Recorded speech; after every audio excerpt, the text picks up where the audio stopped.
Welcome. Thank you for coming to the first disabilities talk we've had this year. We're excited about the Disability Initiative. It's been going on at SPU for the last 11 years. And we've had a variety of individuals talk about disabilities, both individuals who have experienced a disability and professionals in the field, parents have talked about raising children with disabilities. And in April, we have an autism awareness event. So if you're interested in that, that's 18th of April. Lots of advertisements going on about that. And there's a resource fair as well, providers and other people who work with individuals with autism. So I am very pleased to introduce our speaker, Whitney Moraine. Has been a student for 3.5 years, yes, in our program. And I first met Whitney in my developmental class, first year she was here. And I just noticed right away her heart was infused everything that she said. When we started talking about families or individuals, she was always the one that would say, now wait a minute, let's think about what's going on in this family's lives, or their circumstances. We need to consider all these things. And she really has a heart of a psychologist already, but lots of experience with diverse groups, populations, and people that are more at risk for experiencing difficulties and not having resources to help them. So I think you have a good background in sort of figuring out what's going to go wrong in this situation or what's going to be challenging for individuals. So thank you for sharing tonight with us. I'm going to turn it over to Whitney and let her take it away. We'll have a little time for questions afterwards.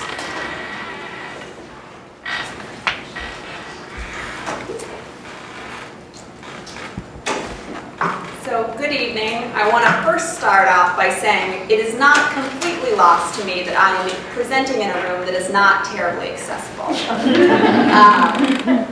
That I recognize that this campus has a lot of challenges in around accessibility, and that's something that I've actually done a talk on previously about the accessibility issues around this campus. So I want to recognize that in the future, I will make sure that talks are in spaces that are a little bit easier for people that have physical disabilities to access. So as Dr. Wilson said, my name is Whitney, and I'm a clinical psychology graduate student here at SPU. I'm used to presenting on how my clinical practice is informed by research. However, this is the first time for a public audience that I'm providing my own personal story as a way to provide context to research and theory. I experienced a hemorrhagic stroke, and I'm going to be talking about some of that. As a graduate student, I have learned an enormous amount about psychology and research, and I know that I am not yet an expert in anything other than my own personal experience. Before I even get to my agenda slide, which as a psychology graduate student, I'm required to have by law, I want to first acknowledge 3 things up front. First of all stroke recovery is unique because everyone's brain is unique. So even if 2 people have the exact same type of stroke in the same location, which is highly unlikely, their recovery will likely be different because their pre-stroke brains were different. Second, I want you to recognize that my stroke and recovery happened in the very unique socio-political world that we currently live in. I want to recognize and own my privilege as a white, cisgendered woman who lives in a city with incredibly high-quality access to health care. I have a wonderfully supportive family and friends, and had a physically strong body and brain before my stroke. Finally, and perhaps most importantly, I want to acknowledge that I have had conflicting feelings about how much of my personal story to share this evening. Because on the one hand, I'm motivated to share details about the brain's incredible ability to reorganize itself after injury, to give hope to individuals who have had brain injury, and on the other hand, I don't want people recovering or their loved ones to feel that if they aren't able to regain certain abilities, that they just haven't tried hard enough. And although I am concerned that what I may say may be taken out of context, and that I'm not doing enough to prevent my talk from being inspiration porn, I am motivated to give this talk because I know how confused and scared I was early on in my recovery. And I believe I would have found it very powerful to hear about someone's firsthand account and explain the legitimacy of neuroplasticity and the brain's incredible ability to reorganize itself to function again. Given that this talk has felt like a daunting task to try to do justice to what I've been through and to try to create a cohesive narrative when I feel like my life is still unfolding around my recovery, I am just going to be highlighting some parts and will inevitably miss parts of my story, though I intentionally do include not just the positive aspects of my ongoing recovery. The communication major in me finds it difficult that I require a script, and it feels embarrassing to me. However, given that just 6 months into my recovery, I struggled to even track words across the pages I read, I am grateful that my brain has healed well enough to allow me to be able to read this to speak with you all tonight. Early on in my recovery, I made the decision that if I was ever able to recover enough to start school, I wanted to learn more about stroke and brain injury and how to help individuals and their families. My obligatory agenda slide. My agenda for tonight is to first review my learning objectives and then share a little bit more about my background and what led me to pursue my PhD in clinical psychology. Then I will provide some information about stroke, share some details about my experience and what led me to pursue rehabilitation psychology as my area of focus. I will then review some models of disability and discuss the role of rehabilitation psychologists in post-acute stroke care. Lastly, I want to leave time for some discussions and questions. Learning objectives. My hope is that you leave being able to describe the BE-FAST model for spotting a stroke, be able to identify the types of stroke and some common deficits, though my list is far from exhaustive because, as I mentioned earlier, every stroke and every brain kind of creates a different impact, and so I'm just covering some of the general types of common deficits. My hope is that you're able to articulate the difference between the medical model of disability and the current World Health Organizational model of disability, and understand the role a rehabilitation psychologist can play in post-stroke recovery. So for some context about me and why I was excited to pursue my PhD in clinical psychology here at SPU. After working for more than 5 years as a case manager with many individuals experiencing homelessness, I understood the biopsychosocial model and the interrelation of an individual's biology, psychological, and environmental factors, all and how they contribute to a person's life situation. And I saw how each of these components in combination with each other contribute to a person's mental health. I saw how for many clients, their childhood trauma, substance use, and co-occurring mental health disorders contributed to their distress, which impacted their ability to stay stably housed. I also saw the resilience of people to persevere when they were faced operating in an unjust system. In applying to graduate school, I chose SPU's clinical psychology PhD program because of the holistic biopsychosocial spiritual approach to training. In the fall of 2016, I was very excited, as you can see by this picture, to work towards my doctorate in clinical psychology here at SPU, with my research interest primarily being substance use disorder with a goal of working in clinical practice in a community mental health setting. However, on August 23rd, 2016, just weeks before I was set to start, I experienced a large idiopathic hemorrhagic stroke which radically changed my life and subsequently my research interests. And I know that is an excessive mouthful of medical jargon, and we will get to that in a couple slides. As you will see with my scans that I show in a few slides, when I say it was classified as large, I mean that the blood pooling in my brain could have filled a tennis ball. In order to better explain a bit more about the chaos and uncertainty that followed in my recovery and how it has shaped my professional and research interests, I'm going to give you a bit more background about some of the information about stroke and relevant terminology. So can anyone tell me about the signs of a stroke? Okay. When you think that somebody's having a stroke, you should be fast. Check for their balance, their eyes, their face to see if they have any noticeable droops, their arms to see if they can raise one above the other, slurred speech, and the most important thing is time, because the sooner you get them to medical assistance, the better it is. Well, it's a little bit unfair that the person who raised their hand happens to be my roommate and had this plastered all over our house for the last 3.5 years. But yes, so my hope is that takeaway from this evening is that you learn a little bit more about the warning signs of stroke, because unlike a heart attack, which typically is announced by pain and shortness of breath, most strokes are painless. So knowing these signs about stroke are important because time lost is brain lost. Each year, more than 795,000 people have a stroke in the US. So the more widely known these symptoms are, which I will go through the mnemonic in a moment, the more people that are able to get help. So as Kendra pointed out, the B in BFAST stands for balance. Upon standing, does the person have any sort of sudden change in their balance? The E stands for eyes. Has the person had a change or loss of vision in one of their eyes, or is their vision blurred? The F stands for face. Ask the person to smile, and does one side of their face drop down? The A stands for arms. Ask the person to raise both arms and see if one arm drifts down, or if there's a new sudden weakness in one of their limbs. The S stands for speech difficulty or speech slurred. So are they having trouble speaking, or is their speech slurred? And T stands for time to call for immediate medical assistance. If you see any of these symptoms, because again, let me reiterate, time is critical in stroke outcomes.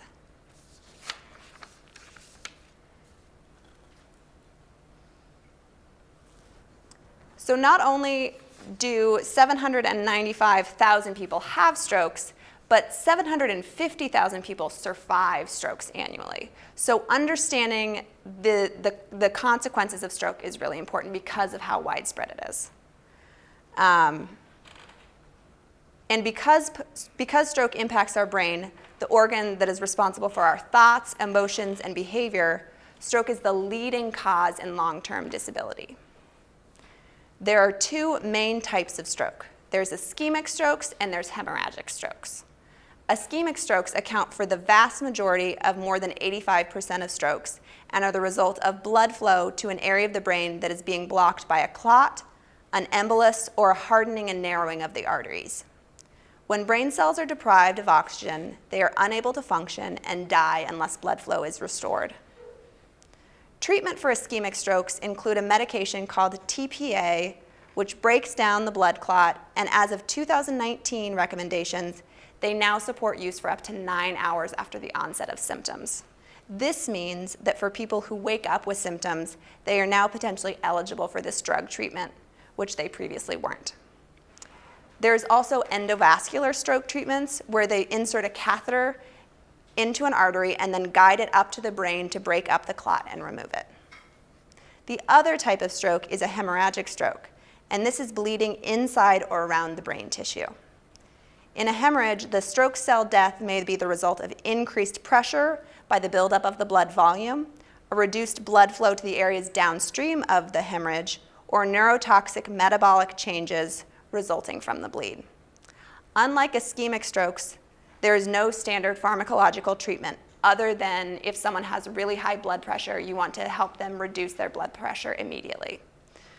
But when the blood volume is significantly compressing on surrounding structures, surgical intervention is necessary. So the images on the left are of the CT scan the night of my stroke, and the white area is the blood.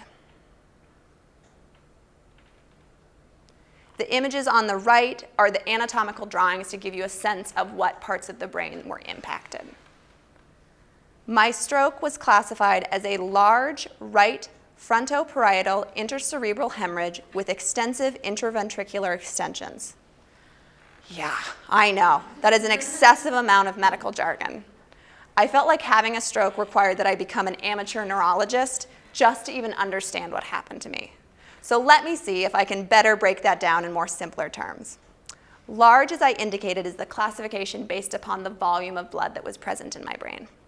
Right means that the bleed happened in the right hemisphere of my brain, and frontoparietal means that the frontal and the parietal lobes were impacted. And extensive intraventricular extensions means that the blood also found its way into my ventricles, which should not have blood in them. Because of the volume of blood, emergency surgical intervention was warranted in my situation, and I underwent a 2-hour craniectomy where they removed the excess blood by removing a piece of my skull to relieve the pressure, as well as to try to mitigate the cell death. Because of the swelling of the brain tissue itself, my neurosurgeon made the decision to not immediately replace the skull piece that they had sawed out to remove the hemorrhaged blood. This allowed my brain swelling to have a chance to go down naturally and to hopefully mitigate any additional damage that would be caused.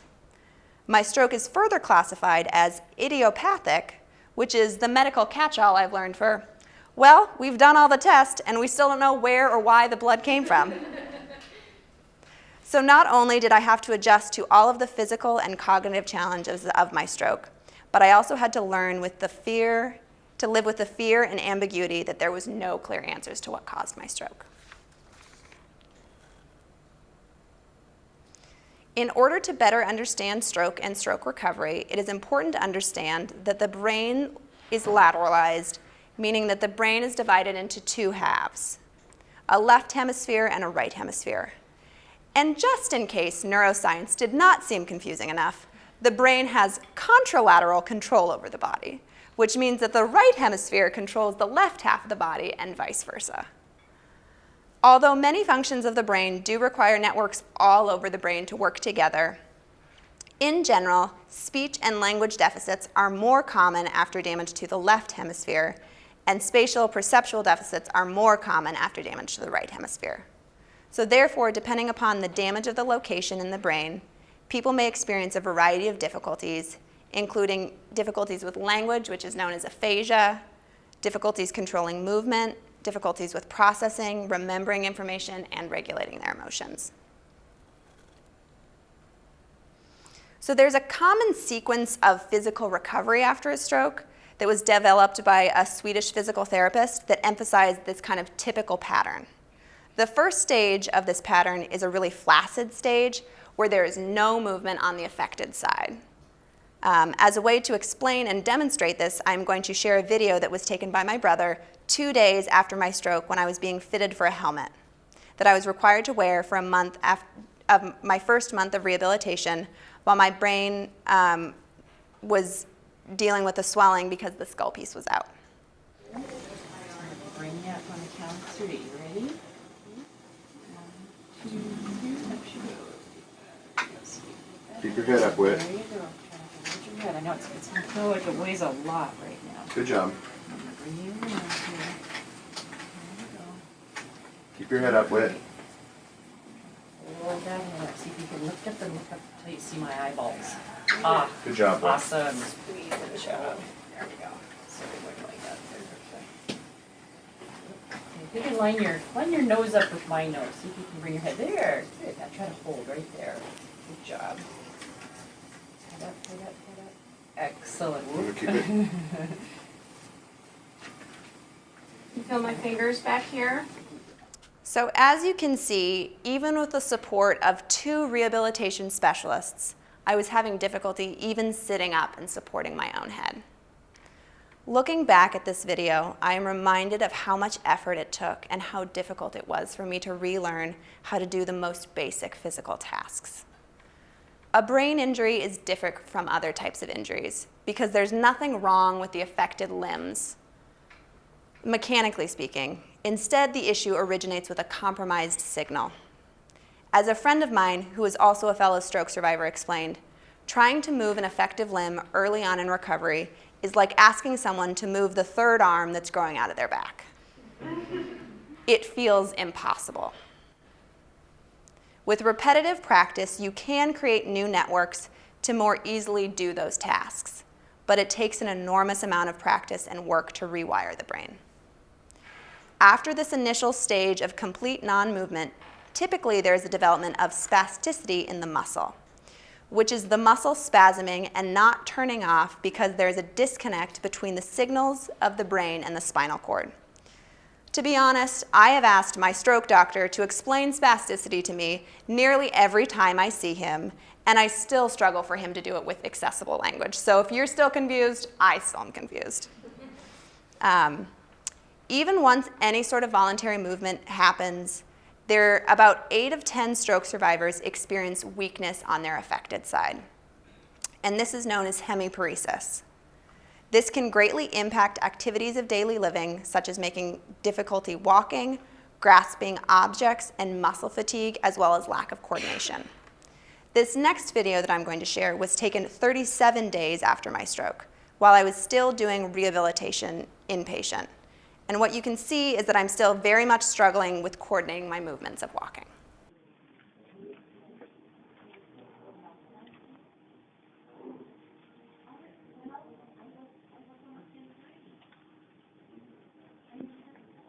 Look at that left leg going. That is so much.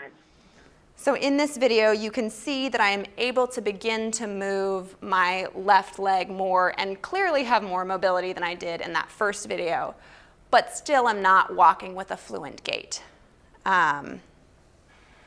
What you can't see in this video is that my left dominant arm was curled up to my chest, much like the man in the right in the center image. So in addition to difficulties with movement, I also experienced changes in my thinking, including having what's known as left spatial neglect. It isn't an issue with vision. I could see everything in my visual field. Instead, it's an intentional issue where the visual space opposite of my right hemisphere, which was damaged, was just not attended to. So I remember being asked to do this very task in the hospital of mark the center of the line. So draw a mark down the center of the line, and much like this person, which is a clip art I found off of the internet, I marked my center of the line far to the right of center. Thankfully, with some coaching of my family and encouragement to engage things in my left visual field, as well as a constant reminder to not wheel myself into the door using my wheelchair, and good speech therapists, I have retrained my eyes to scan my full visual field. Left neglect was far from my only cognitive challenge after my stroke. It was just the one that was most visible to providers in the hospital. The others are less immediately noticeable and fall under the umbrella of terms executive dysfunctions, such as difficulties with short-term memory and how quickly I could take in and process information.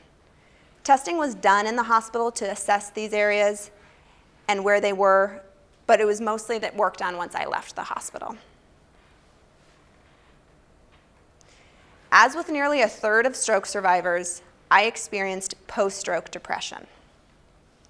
The life I had been working towards vanished in a literal instance of an explosion of a blood vessel in my head. There wasn't any medical explanation. During the 11 weeks I was in the hospital, I got discharged to a subacute facility for 3 weeks. This to me felt like an enormous step back and off of the recovery path. Although I was still in therapy, it wasn't as intense, and I wasn't able to continue to make the same gains that I had been making at the acute rehab facility. I was confused, angry, and sad that I couldn't control my body, and I wasn't sleeping. Although I had incredible love and support from my family and friends, I was so far from the life that I had known up to August 23rd, that at times I felt helpless and hopeless. As an aspiring psychologist, I knew the symptoms of depression, and with my family and medical team, I got access to treatment to help me begin to adjust. After I was discharged from the hospital, I continued to do outpatient therapies while learning to navigate the world that is built for able-bodied people. This year marks the 30th anniversary of the passage of the American with Disabilities Act. And that does not mean that we live in a totally accessible world for people with disabilities. I'm constantly amazed when I go into restrooms that are deemed accessible, that there's absolutely no way that you can turn around in any sort of wheelchair. And I had like the smallest of the wheelchairs. I've learned and continue to learn from colleagues and friends more about the advocacy that needs to be done to make our communities more accessible. While my physical disabilities and my needing to walk with a cane are visible, in addition to some of my previously mentioned non-visible disabilities, I also developed a seizure disorder because of my stroke. This causes sudden disorganized electrical activity in the brain. Seizures are more common after hemorrhagic strokes than ischemic strokes and occur in about 10% of hemorrhagic stroke survivors. After being discharged, I began to figure out what I could do, and if I could start my graduate studies at SPU. Though I was very initially resistant to letting my stroke influence my research interests because I felt like it had already taken over my whole life, I realized the role that a psychologist can play as a member of an interdisciplinary care team and wanted to be that for other people. I was introduced to the research of my current advisor, Dr. Jake Bentley, who is a board-certified rehabilitation psychologist, and then to the broader field of rehabilitation psychology.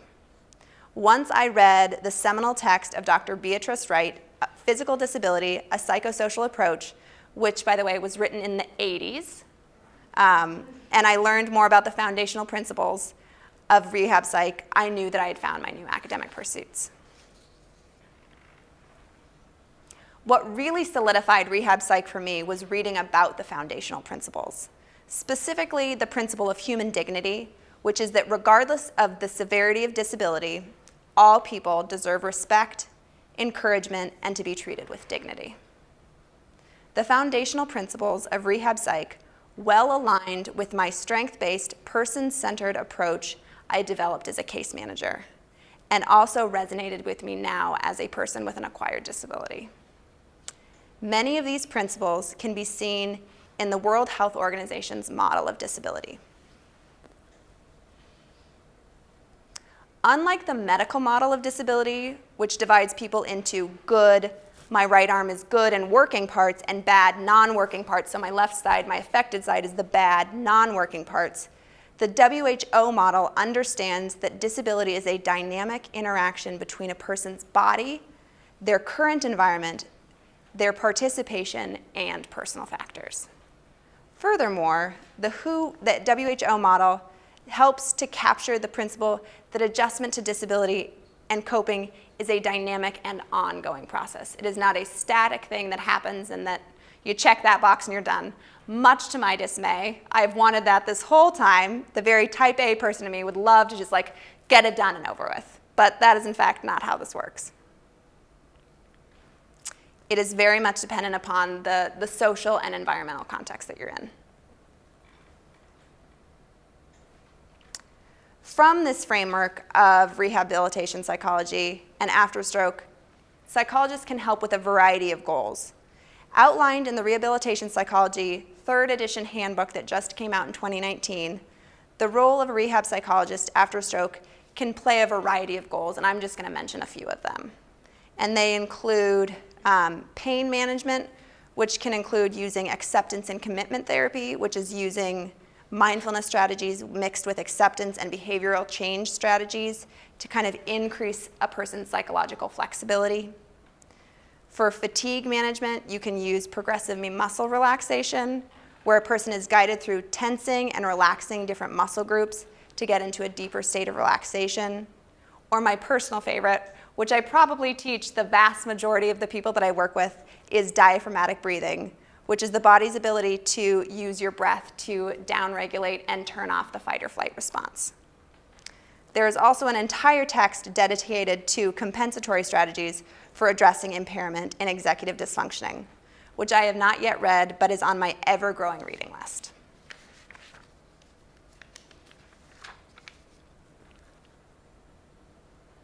Additionally, rehabilitation psychologists are trained to use a variety of approaches to promote psychological adjustment to injury, including relaxation training, using the same approaches I mentioned earlier of progressive muscle relaxation and deep diaphragmatic breathing, as well as cognitive behavioral therapy, which focuses on challenging or changing unhelpful thoughts and behaviors, and improving emotional regulation, as well as developing personal coping strategies. Those have all been specifically researched in the stroke population. There is also a lot of powerful new research around the use of gratitude practices. And again, this is just kind of beginning to scratch the top of the research that exists out there. And because Ending a talk about stroke without mentioning caregivers would not only be wrong because I personally benefited so much from non-paid caregivers, but because both my brother and my best friend are in the audience tonight who played enormous roles in my recovery process. The rehabilitation psychologists can help caregivers throughout the rehab process to assist not only with the psychoeducational components of helping them understand kind of what the person is going through, what changes that might happen in terms of their personality or their functioning, but also kind of help reestablish kind of what that new baseline functioning is going to be, as well as kind of help them understand and get supports for themselves, because it's an enormous change that they've gone through themselves. I want to also plug this great report that came out last month that was published in the Journal of Rehabilitation Psychology that came out of my lab that found, using a national sample, that caregivers were more likely to not have access to health care coverage or forego medical treatment and were also at increased risk of depression because compared to non-caregivers. So in addition to making sure that individuals who experience traumatic brain injury or stroke have access to care, I also want to make sure that caregivers have access to services as well.